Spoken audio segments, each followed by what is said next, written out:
take a mic. We're just live on Facebook. We're live on Facebook. Just, millions of people out there that of course having a love and appreciation for your game, and obviously, you look at the history of this game and how much it's celebrated All-Star Weekend.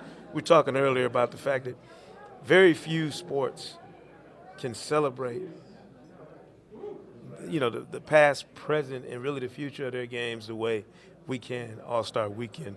For you, was that a part of the experience when when the leagues merged and you had this conglomerate of great players from different phases all coming together like that?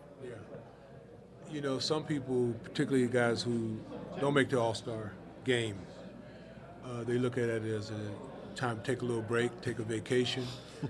Some people book the Bahamas, We talked about it and did that. And but they really want to be there. And what started happening, probably before my career ended, was first and second year players would go, knowing that one day I want to be a part of the big dance. I want to be a part of the show. And that was probably during a time when they had the legends playing. Sure. And now they switched that to rookie sophomore game, and made it all inclusive. And the natural progression from rookie sophomore game is to become an all-star. Yeah. And I think everybody should want that. I mean, when you're in your profession, you want to be one of the best, if not the best. So, Hall of Fame is a long shot. That's not promised or pledged to anyone. Sure. And to set it as a goal might not be being realistic. Yeah. But you can set being an all-star as a goal, and or being one of the best players in the league, or being the best player that you can be. We talked to a couple of weeks ago. We talked to George Gervin. Yeah, and he said that he loves coming to the All-Star game now, maybe even more than when he was a player, because he said you can come shake some hands and make a couple ducats. Was that the word he used? He used the word ducats multiple times. Really, he's old school. Yeah. The ducats are floating around. Somebody's got to get them, right? The ducats are in play. We're getting some questions from people who are watching right now on Facebook.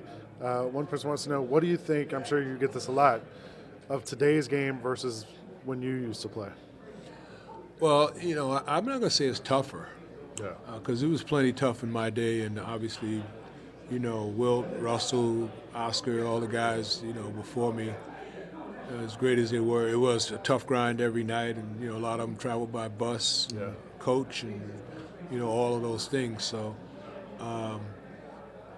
you can't say it was tougher because the circumstances are better. But lots of times when I watch, I look at the athletes, I see they're bigger, stronger, probably more capable of doing a variety of things. You got 7-footers who go out behind the three-point line and shoot it. And you got the little guys like Isaiah Thomas who just take everybody to the hoop no matter what. They don't care who's back there. They're fearless. And so I think it's just evolved. And it's evolved in a special way that's unique to basketball. Yeah. Because basketball, from its infancy, is a sport that has always evolved. I mean, they were talking peach baskets at one time that you had to cut the, hole in the bottom or whatever. So we've come a long way from there, 125 years to be exact, and I think it will continue to evolve. Do you look at the pace of today's game? And I've heard other guys say that it resembles the pace that was played in previous generations, just up and down the floor in ways that maybe in the 90s and early 2000s was not a part of the game the way it is now. Yeah, the pace of play, it's interesting because, there's still a couple of franchises that try to hold on to old school slow down brown ball basketball, pound it in, and see if their physicality could produce wins.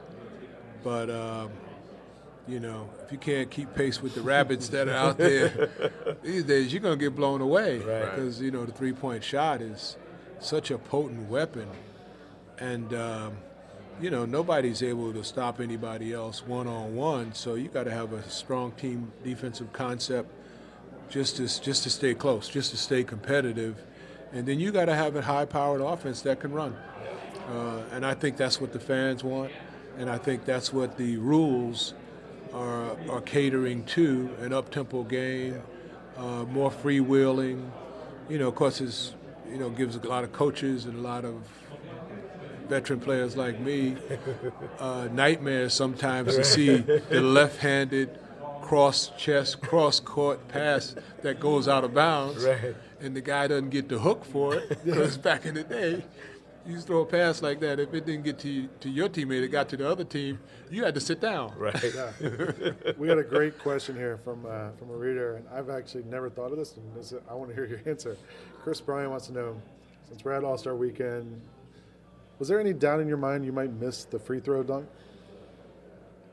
Doubt in my mind. Every dunk is missable. I mean, sometimes literally, swear to God. Now, the rim moves. Come on. You could always be like, I thought it was right there, but it was over here. That's why I missed. Is that what happened on this shot? That's everybody's excuse when they miss a dunk. Right? But that was one of my patented dunks. I used to do it after doing basketball clinics for Converse for many, many years. So, I felt as though it was going in. I just didn't know how far back I was going to jump on that particular jump, because when you're running in from the other side of half court, you try and get your steps together. And sometimes you're a little inside the line, sometimes you're a little outside, sometimes you're right on the line. And that dunk I was on the line. I recognized that. But the requirement of the event was to jump from behind something that was 3 feet inside of the foul line. Right. So I wasn't sweating missing it, although I've missed my fair share. What's weird is that dunk has become a staple in dunk contests everywhere. People trying to duplicate it or at least imitate it at every level. Advance it, do something different. At every level. Like when somebody wants to pull out a showstopper, they go running to the other end of the court trying to do it. There you go. Tells you about the staying power of that. That's a nice piece for the legacy,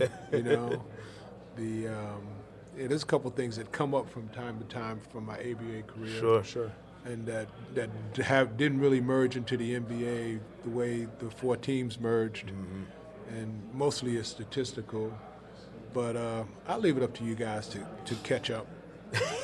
Hey, you got no problems around here. We are students of this game. Can I give you one? Yeah. You sure? Yes. Okay. Nets and Nuggets, 1976, NBA Finals. Okay. Actually, I led our team in every major statistical category. And I started hearing about that when LeBron did it last year, but I didn't hear anything about the history of it because it was done 40 years ago. Right. We're gonna have to bring that up with the research. You guys, we got a little bone to talk to the research. Yeah. I mean, it's one thing to look it up. It's I'm glad I got it out. Somebody needs to. So y'all can do the research, because it's all about research. Right? Yeah, it is absolutely. And what you want. What you want to share. But so I'm only sharing it because it actually was a question was asked of me yesterday. How did I feel about it? And I said, I thought it was great. And he says, do you know that you did it? I said, no, I really didn't know. Really? And then they shared it with me, and I was like, oh, okay. So it wasn't the first time it was done. Right. And it's 1976 it was done. Well, you know what's interesting is one of our favorite guys, Dominique Wilkins, we talk to all the time. And I tell people that I don't think young people understand this. When I hear Dominique talk about you, it's the way we talk about Michael Jordan. Yeah. And it's like, I know a lot of people feel like the game started when Magic and Bird came in the league. And but then you talk to Neek, you talk to Steve Smith, some of my colleagues, Shaq, Shaq, all of them. And it's like, they go, wait. Dial it back to a previous era. Yeah. I like that we get to see you around here on All-Star Weekend, just as a reminder that this game has a history, as you mentioned, a 125-year history that needs to be fully appreciated sometimes. Yes, I appreciate you saying that and sharing it with the audience and with me, because I don't think it should be forgotten. And I know when there was the union strike and there was a lockout and so on and so forth, with all the networks, they didn't want to go back prior to 1992 or whatever, which was Dream Team year. Sure. but so many good things happened prior to that, in the eras prior to that, and I think it's just justice to give players their due, who laid the foundation for what we see now. We had Alex Abrinas from the Thunder was there earlier, and he grew up in Spain, and he was talking about the spread of the NBA in Europe. And I realized he was born a year after the Dream Team. Yeah. Like, I mean, these kids now are like so young. Yeah. So what do they know? Yeah. What's their touchdown? What do they know about the fish that say Pittsburgh? Huh? Don't talk to We us talk about about it. it every summer. It's my favorite. It comes It's one up, of my doesn't it? Yeah, absolutely. Look, we couldn't be happier to have you spend some time with us. We appreciate it. Always good to see you. Absolutely. And continue. All right. Thank you, all sir. right. All right. You success guys do a in great everything job. you do. Thank you, sir. Thank you, Keep sir. it going.